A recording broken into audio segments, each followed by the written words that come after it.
Veliki pozdrav, dobrodošli u 1052. izdanje serijala Dođite na stadion. Kao što vidite, između naše dve emisije probili smo granicu od 83 miliona pregleda, što praktično znači da je ovaj kanal nadmašio srušeni YouTube kanal za 19 miliona pregleda već, da smo probili tu granicu od 12 miliona i 700 hiljada pregleda za 365 dana i da prosto kanal koji je, kažem, trebao da bude unazađen obaranjem od strane državne televizije Arena Sport, koja je u 2 kalendarske godine neto izgubila 225 miliona evra. Obično kad vam sruše kanal, oni vas unazade. Mi smo probili sve granice i gazimo ka 13 miliona pregleda u kalendarskoj godini kako je sada krenulo. To znači praktično da smo u ovom mesecu, koji je spavajući mesec iz 1000 razloga, kao što možete da vidite, imate možda NBA finale, tu i tamo nešto ABA liga finale i tome slično, i ostatak meseca potpuna čamotinja bez takmičarske košarke. Kada je reč o fudbalu, ove godine svetsko prvenstvo u fudbalu malo daje neku vrstu infuzije, pa imamo ozbiljne brojeve, uglavnom 652.000 pregleda za 18 dana. Znači, mi se i dalje nalazimo duboko poodmakli u junu mesecu na putanji, ne da pocepamo rekorde juna meseca, nego da ih pocepamo za 200 plus hiljada pregleda, da uđemo u prvi jun ikada sa milionskom gledanošću. Tako da, hvala od srca. Mislim, znate, ovi brojevi znače i ne znače. Znate, ovih 83 miliona pregleda mogli bi da znače u nekom drugom ambijentu, staru slavu. Znate, imate kanale koji imaju stotine hiljada pratilaca na osnovu nečega što su radili u prošlosti, pa sada se muče da dođu do 5000 pregleda i tako dalje. Prosto to je priroda da vredite ako vas gledaju, ne ako vas prate. Evo, mi smo došli sa 40 pratilaca imamo, pa ćemo imati 50.000 pratilaca uskoro. Ali je suština da ovaj kanal je zanimljiv ne zato što sad ima 83 miliona pregleda, nego je zanimljiv zato što prosto 2023. 4., 5. i ova 6. ne znam, razumete, to će da ide da u u 4 kalendarske godine mi idemo, ne znam šta, između 45 i 50 miliona pregleda. Samo u 4 godine. Mislim, zaista impresivno i hvala od srca. Nemam što drugo da kažem, zaista. Tako da, eto, 83 miliona pregleda i, što bi rekli, gazimo od avgusta meseca prošle godine, evo nas u junu, da će biti sasvim realno da napadnemo 1 milion pregleda, što je prosto nečuveno za mesec, kažem, u kome cvrčci cvrče, nema gotovo ničega kad je reč o domaćem fudbalu, domaćoj košarci. Razumete, prosto čamotinja. Hvala. Što ove čamotinje nema i što ovde na ovom kanalu čamotinje nema. Hvala što ste posjećivali danas.tv, šta god kliknete na tom sajtu je monetizovano i podrška je našem radu. Hvala što ste gledali naše programe na taj način. Hvala na Super Thanks donacijama i na članstvu. Odlučili smo na neki način da nagradimo naše članove, koji su, neki od njih duže od 31 mesec tu i sad imamo preko 70 članova, da mogu da komentarišu tokom live streama. To traje 15 minuta, 20 minuta, 25 minuta. Malo se postavlja i pitanje da li treba Jeremija da bude, kao tinejdžer, neko ko će da radi posao suočavanja sa najbolesnijim botovima, manijacima raznim, razumete, i da on bude taj koji će da ih kao digitalni bajro ruši. Koliko je to uopšte dugoročno zdravo i dobro nešto da neko u tim godinama bude na takvom nekom braniku. I to je jedan još ugao iz koga mi ovde idemo, tako da tokom svetskog prvenstva za početak pokušat ćemo da negde to komentarisanje tokom live streama učinimo dostupnim za one koji 31 mesec za redom uplaćuju simboličnu podršku, neki od nedavno, nekoliko njih je postalo član, prvi put da bi mogli da komentarišu mesec dana narednih na svetskom prvenstvu, ali u svakom slučaju hvala svima koji i uplatama jednokratnim kroz Super Thanks donacije i uplatama tim, da kažemo, kao pretplate, kao članovi YouTube kanala podržavate naš rad i činite da ovo ovde bude moguće i da prosto živimo abnormalne brojeve za ovu vrstu žanra. Jer ovo, da vam kažem, nije podcast. Ako bi gledali šta je podcast, podcast je, razumete, kada imate gosta, da vi imate manje više jednog čoveka da vam priča godinu dana i da trend rasta bude ovakav, to je prosto nečuveno i hvala od srca. Eto, tako da to je otprilike to. Hvala vama koji ste uplatama na dinarski račun danas Konferenc centra i PayPal uplatama podržavali naš rad između naše dve emisije. Sad, danas imamo, kad je reč o fondaciji Isaija, dvoje dece, brat i sestra, vidite kako je život surov nekad, ne da je problem da imate jedno dete, nego imate dvoje bolesne dece. 539. i 540. Isaijin poklon danas je isporučen u Lazarevac bratu i sestri Filipu i Dunji Stevanović. Po 10.000 skupljamo za početak, osnovna donacija da dođemo do 540 isplaćenih osnovnih donacija od 10.000 dinara. Da vas zamolim, kada donirate, nemoj da pišete ništa, kako bude stizalo, prebacivat ćemo i to će biti to. I imamo sad 2+3. I dalje 3 namenske donacije. Dakle, Kristina Lazarević Aranđelovac, Mateja Vešković Novi Sad i David Križ Zrenjanin. 24.000, kad donirate, tu napišite vi prezime. Eto. Pa da nastavimo, vidite sad prosto raste jedno i drugo, pa da nastavimo, jer ovaj YouTube kanal nije jedinstven samo zbog ovih brojeva, nego jedinstven i zbog ovih brojeva vezanih za fondaciju Isaija. Isplatili smo preko 12 miliona dinara i vidite se to ne sustavlja. Eto. Hvala. To bi bilo to za ovaj uvod. Dobrodošli u 1052. izdanje serijala Dođite na stadion. Fight for your life je slogan fondacije Isaija, osnovane povodom teške bolesti i prerane smrti hrabrog dečaka Isaije Pantića. Ipak, Isaijin kratki život se nije sasvim prekinuo. On se samo nastavio u drugačijoj formi, kroz fondaciju s njegovim imenom. Svrha fondacije je da se uz pomoć donacija omogući blagovremena i precizna dijagnostika i što pre započne lečenje mališana sa retkim bolestima. Da bi se to ostvarilo, potrebna je podrška i roditeljima i deci, jer i jedni i drugi tek tada započinju borbu za zdravlje i za život. Ovo je poziv roditeljima dece koja boluju od retkih bolesti da se prijave za Isaijin poklon i donaciju od 10.000 dinara. Roditelji treba da se prijave na sajtu danas.tv/Isaija. Detaljnije o samoj fondaciji Isaija, kako izgleda Isaijin poklon i ko su deca koje su do sada primila novčane donacije, možete vidjeti na Instagramu ako ukucate Isaija 2004.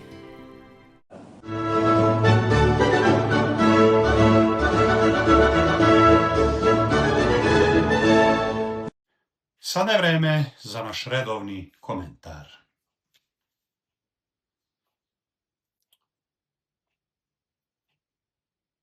U pokušaju da se odbrani od neodbranjivih pitanja, jedno od njih je kakve veze ima sportsko novinarstvo sa gradnjom državnih puteva. Dejan Anđus je odlučio da učini nešto što se može smatrati, s obzirom na njegove okolnosti, ekstremno hrabrim potezom. Naravno da sam ironičan. Dakle, ta moja objava kojom sam pohvalio njegovu hrabrost, da je on optužio Informer da laže kada je izneo informacije iz istrage, da koverta od 30.000 evra je bila samo jedna u nizu višegodišnjih isplata koje idu na 650.000 evra.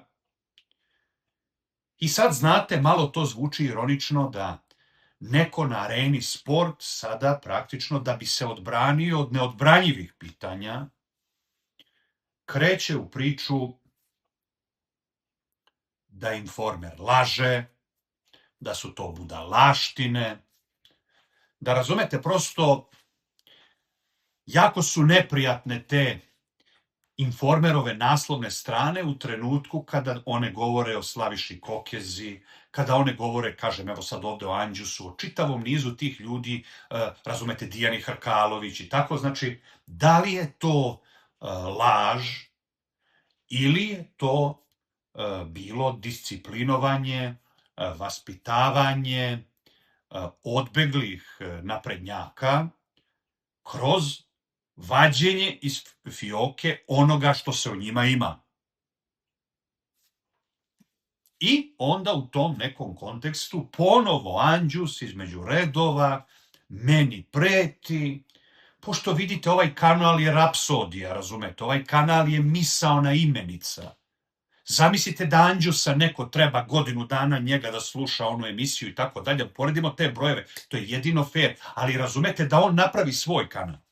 Razumete? Ne da se kači na YouTube kanal televizije koja je praktično stotinama miliona evra preplaćivala TV prava i objavljuje golove, stotine hiljada pratilaca ima, ne zato što neko hoće da gleda Anđusa, nego zato što je to prosto televizija sa najvećim gubicima srazmerno broju stanovnika, bruto nacionalnom proizvodu i tako dalje. Mislim, televizija najveća na svetu, Anđus je u pravu, to nema takve televizije koja ne znam koliko hiljada i hiljada prenosa ima godišnje, razumete, to niko normalan na svetu ne radi. I dva, to je televizija sa najvećim gubicima na planeti Zemlji u istoriji bilo koje televizije. Srazmerno broju stanovnika, BDP-a i tako dalje. I sada, znate, kada dođete do te tačke da semafor je nemilosrdan prema Dejanu Anđusu, brojevi gledanosti na kanalu koji ima stotine hiljada pratilaca zato što je stotinama miliona evra preplaćivano državnim novcem TV prava na televiziji koja ima najveće gubitke u istoriji televizije kada je reč o bruto nacionalnom proizvodu, veličini, razumete, stanovništva na toj teritoriji i tako dalje. Znači da vi pravite stotine miliona evra neto gubitaka u situaciji ustanovljavanja potpunog monopola na ceo sport, praktično, da to postala jedina sportska televizija u državi. Znači, to su neke stvari koje su, kažem, jako zanimljive i sad taj semafor je za Anđusa nemilosrdan i nakon priče ko finansira ovo, ko finansira ono, znate, Bahami, čuda, razumete, znate, ta jedna koverta 30.000 evra koju on držao i smatra da je normalno da neko ko je sportski novinar dobija na ruke 30.000 evra i tako dalje, pa vi možete da odvedete, znači ja se sećam svojevremeno, to je bilo 6-7 evra četvoročlanu porodicu da vodiš na krstarenje Bahamima, Orlando, Disneyland, ovamo, onamo, to je bilo između 6 i 7.000 evra. Ja sam danas Conference Center firma koja postoji, razumete koliko postoji, koja imala finansijske izveštaje, predavala po 150.000 evra prihode u određenim godinama, kalendarskim i tako dalje. Pa vi sad napravite matematiku sami. Znate, šta vi možete? 15-20 ljudi da vodite na Bahame od te jedne koverte koju Anđus dobija na ruke. Stavljan je bio na nacionalnu frekvenciju da ima emisije. Stavljan je da bude sada na areni sport i tako dalje. I on sada se bavi ponovo nešto preti, pošto je apsolutno jasno da ovaj kanal ima brojeve koji su za njega misaona imenica. Da on vodi emisiju koja nema gostiju, ja vodim ovu emisiju koja nema gostiju. I da je semafor razbijen, razumete? Da ne može da stane rezultat koji je ovde i onda smo mi ponovo u nekom bubnju i ja sam sad ponovo u bubnju pa će ponovo da me izvuku iz bubnja i tako dalje, razumete, prosto može da vas neko, znate, može neko da razbije semafor. Ali, kažem, jako je zanimljivo to da Informer laže samo kad govori o Anđusu, laže samo kad govori o Kokezi ili tako dalje, znači nisu oni pokrali 600 miliona evra na carini, nije on dobio 650.000 evra, pazite, njegovo znanje u kojim 50. godinama života on je otkrio znanje gradnje državnih puteva, sve isplate su bile na ruke. Znate li vi koja je to poreska utaja samo? Znate, i vama neko dođe i kaže, znaš šta, pa jeste, da, praviš ti po 2-3 videa, jeste to, pa kaj to ti zarađuješ od YouTube-a, ali nema veze, iz bubnja ćemo da te izvadimo ponovo, jer vidiš, ja koji dobijam u koverti putovanje za Bahame za 20 osoba, razumete? Ja pitam tebe kako si ti to mogao kao direktor firme, jedne od najuspešnijih firmi te vrste u ovoj državi, da odvedeš svoju porodicu jednom na Bahame i tako da. Razumete vi tu priču? I odjednom Informer laže. Zamislite. Ako Informer laže, da li i Vučić laže? To je onda otprilike ta priča. Razumete? To je ono čime sam hteo da počnem. Zamislite vi to. Izgubite utakmicu 50-0. Znate, vama neko to vaše stavlja na kanal koji je plaćan milijardama evra državnog novca, da se stavljaju golovi sa svetskog prvenstva, golovi, svi golovi, ne možeš loptu da gledaš u Srbiji, monopol apsolutni, i ti imaš takve brojeve da je to prosto poražavajuće. I sad je vreme da razbijemo semafor, jel? I da kažemo neko koga njegove stranačke kolege iz Informera, pozivajući se na podatke iz istrage, optužuju da je uzeo ne 30.000 u koverti, nego da je dobio šta? 20 i više takvih koverti u periodu od 2,5 godine. Za šta ih je dobio? Vidite, taj će da mene stavlja u neki bubanj, taj će da objašnjava nama ko je bio Edin Avdić i tako dalje.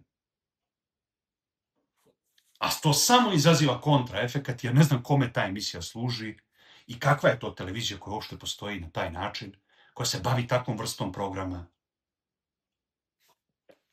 I na kraju, znate, to je otprilike taj neki utisak. Informer laže samo kada govori o Anđusu. Nije Informer, napravo sad odjednom se otkrio nakon godinu i nešto dana, pazite, zvučni top, pa mi smo za zvučni top, za pojam zvučnog topa čuli od Đukanovića u programu uživo na Informeru Duni vetre malo preko jetre. Mi to ošte nije bilo uobičajena stvar, zvučni top pojam je izgovorio Đukanović proslavljajući to što je obojena revolucija pobeđena zvučnim topom. Je li tu Informer laže? Razumete, prosto to vam govori o jednom potpunom magnovenju, o režimu koji, kažem vam, evo sada je nateran od strane Evropske unije da vrati sve tužioce koji su hteli da smene i da spreče da istražuju drogu u naprednjačkoj kući u selu pored Kruševca, znači 50 miliona evra vrednu, znači nadstrešnicu, sve tužioce su naterani da vrate, da poližu. Ovo se sa NIS-om komplikuje, ne zato što sad ovaj što je došao posle Orbana hoće da se sveti Vučiću, nego zato što Rusija očigledno neće da daješ za džabe ili kako oni cene ispod cene pod pritiskom NIS i spremni su da uđu tu. Izgleda da se nama, vidite, po 10 dana bliži negde taj 1. jul kao dan kada bi mogle da se ponovo krenu sankcije, gde će se Vučić ponovo terati da nacionalizuje, da koristi pravo preče kupovine, da uvodi prinudnu upravu u NIS.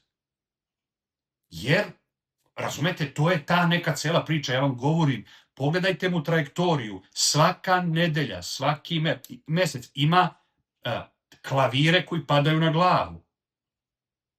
I to se ne smiruje, znate. Ovo sad sa Iranom i Amerikom, to je, znate, dvomesečno primirje.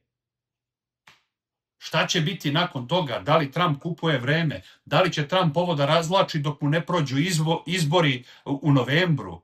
pa će onda posle kad ti izbori prođu i ako on izvuče živu glavu tamo, da nastavi još žešće. Znači, razumete, to su sad neka druga pitanja, ali polako dolazi, evo sad vraćaju se sankcije, vidite sad polako počinje to zatezanje i to je otprilike to. Kada vi to sagledate iz svih uglova, na šta to liči? Liči na režim koji, kažem vam, ne zna gde udara. I to je ono što je suština, da vi sad kad sagledate ovo sa NIS-om samo, svuda pođi i na kraju dođi back to square one. Gde je square one? Pa tamo gde, razumete, smo bili, a bili smo tu, da je potpuno protivprirodno da vi Mađarima dajete da kupuju nešto, a da Rusi neće da daju priliku preče kupovine za nešto što su kupili za tepsiju ribe, gde su neto zaradili sa svim njihovim ulaganjima, sad oni pričaju koliko su oni uložili, koliko su ovamo onamo. Kad se mi podvučemo crtu, plus minus, to su dvocifreni iznosi neto dobiti u milijardama evra. Razumete? Znači, to što su oni uložili, na sve što su oni uložili, za što su za tepsiju ribe dobili naftna nalazišta u zemlji, u Angoli, gde god hoćete, razumete, prosto sve to, znači, to je to. I oni neće da ponude državi od koje su toliko zaradili, koju navodno treba da smatraju bratskom, neće da ponude pravo preče kupovine. I Vučić to kao, ne, mi, kakvi, da se ne uvrede i tako dalje. Sve to ta priča polako, kažem, dolazi svome kraju. Ovaj svet je postao suviše surov, suviše opasan, da ta, razumete, dobro jutro, čaršio na sve četiri strane politika ne bi postala nepodnošljiva. Razumete, možda u nekim vremenima bi to moglo da prođe, ali pogledajte ovaj svet. Svi protiv svih kao kafanska tuča, razumete, više se ne zna ko koga dohvata i ko koga tuče. Znači, to je otprilike to. I vi imate sad tu situaciju da taj režim, razumete, sad on će da, šta radi? Oni ne mogu da dobiju na izborima. I on će sad uvede diktaturu, šta će on kao, odšao u Gruziju, pa tamo kao, strateško partnerstvo i to, mislim. Pobiće nas, pohapsit će nas, postreljat će nas sve i neće raspisivati izbor. Razumete, bojim se ta vrsta podrške. Vidite, vi sad kad vi prosto vrtimo se dovoljno dugo, vama sad postaju imena, evo sad ovo što je bilo u Crnoj Gori i tako dalje. Broj tih ljudi koji je spreman u ovome da učestvuje se suzio toliko da kad god se nešto desi, ta imena su već poznata, bila su ovde i onde. I to je ono što je suština ovde, znači tako da taj režim je, znači, ogledalo sunovrata tog režima je i ovo što priča Anđus i ovo što se dešava na areni sport i tako dalje, znači to je prosto jedan ambis. I ambis koji se zove Ostoja Mijailović, koji dođe i kaže da on nije tu da se dopadne svima, da on radi ono što je najbolje za Partizan, da Partizan nije jedan čovek, makar on bio i Željko Obradović. Znači, mi imamo oličenje tog režima da on sada i vodi kadrovsku politiku, razumete, koja je gotovo okupaciona, koja je uporediva sa okupacionom Nemačkom, koja je postavljala po Srbiji, ili Turci kad su vladali, oni su postavili po Srbiji ljude koje niko nije hteo, ali su bili nametani silom većini od 99% koja ih nije htela, ali ona 1% je držao pušku i top i otprilike morali su da ih trpe. Ostoja Mijailović je uspeo u 21. veku, 2026. godine da dođe na nivo toga da njega 99% navijača Partizana ne želi da prođe pored Partizana. On dolazi i kao okupacioni predsjednik pljuje u lice navijačima Partizana i kaže šta? Nije Partizan Željko Obradović. Partizan je Ostoja Mijailović. Vas 99% kojima se to ne sviđa, šta vam ja mogu? Razumete šta vam ja pričam?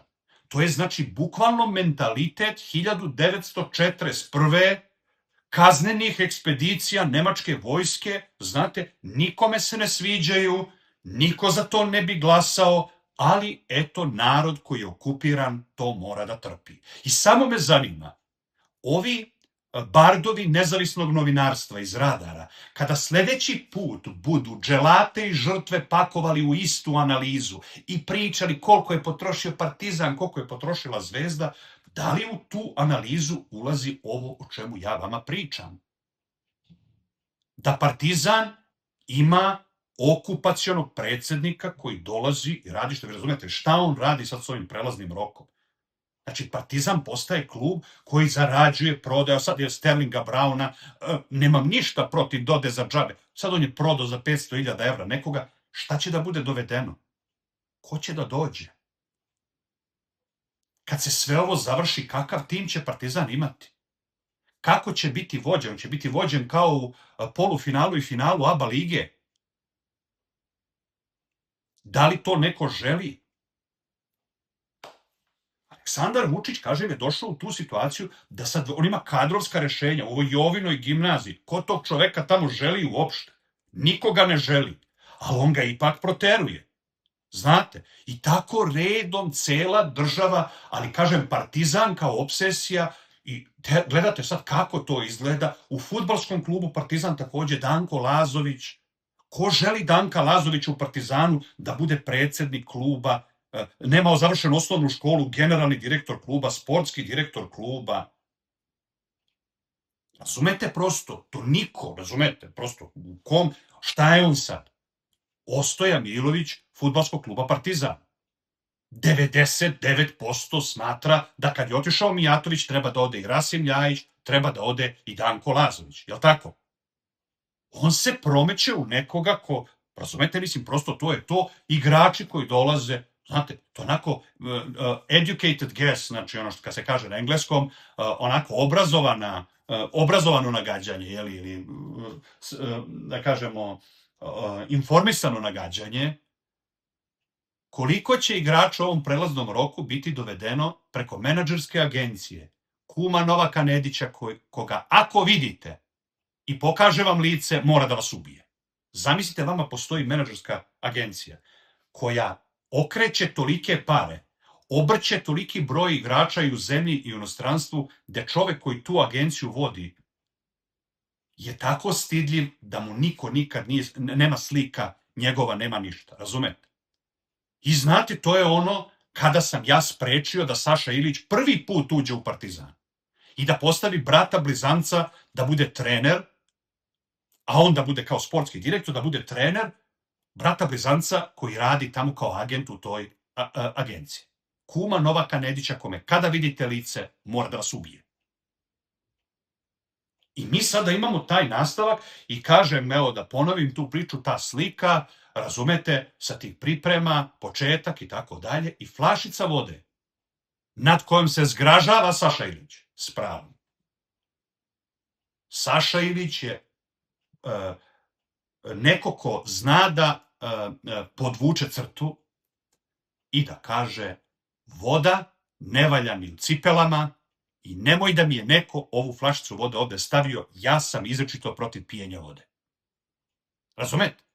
On je propao u Azerbejdžanu i dolazi ovde da se sad igra, da nama kum Novaka Nedića dovodi igrače, čovek koji nema završenu osnovnu školu da bude generalni direktor, predsjednik i sportski direktor, i da čovek koji je propao u Azerbejdžanu kao trener, propao praktično u svemu čega se uhvatio kada je reč o trenerskom poslu, sada ovde radi, razumete, mislim, prosto naravno. Šta može da krene po zlu? I ja sad treba da pokazujem neku konstruktivnost, da kažem, dobro, razumete, fudbal je nepredvidiv. Može sve.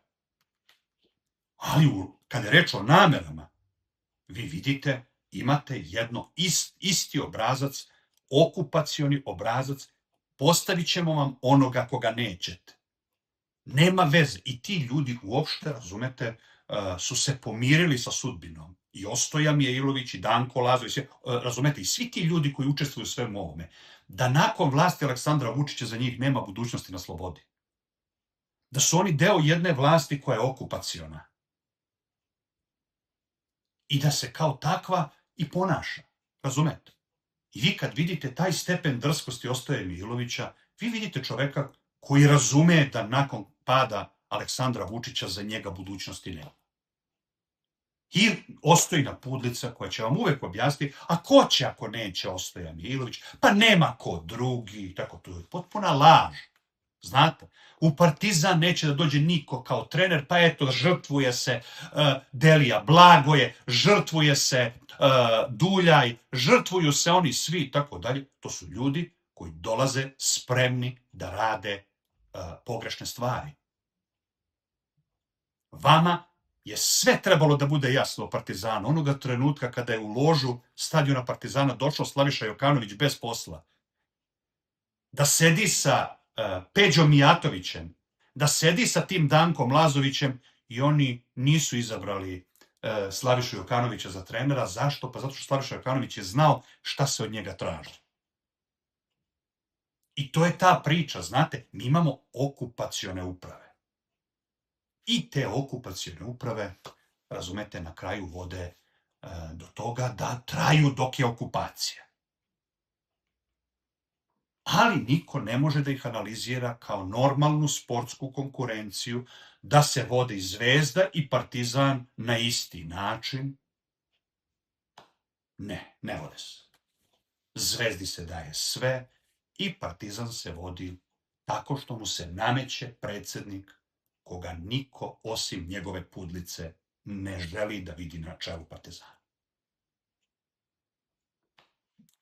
I sasvim na kraju, gostovao sam u ovom podcastu Dobar loš zao, pa sad taj neki onako utisak koji sam hteo da istaknem.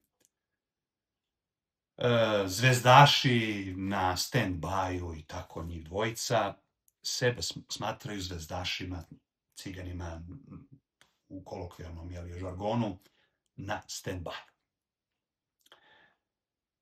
Zanimljiv je to intervju na kraju ispao i tako, znači ja nisam, mislim, razlikujemo se mi puno, ne treba ni da ličimo, znači onako nije to sad na neki način sad neka bliskost, identični stavovi, mislim da ih imamo različite po mnogo čemu, ali postoji nešto zbog čega sam odlučio da prvi put na nešto vezano za United Media grupu, iako su oni njih degradirali, gurnuli, da ne budu na toj televiziji, nego su kao podcast koji se emituje na njihovom YouTube kanalu i tako dalje, da odem, to je jednostavno da moram da pošaljem i tim svojim gestom poruku da zvezdaši na stand-by-u moraju da budu pozitivan primer, da ljudi koji navijaju za Zvezdu i nisu spremni da se titulama Zvezdana Terzića raduju, treba da se stave kao kontrast ljudima u toj istoj kući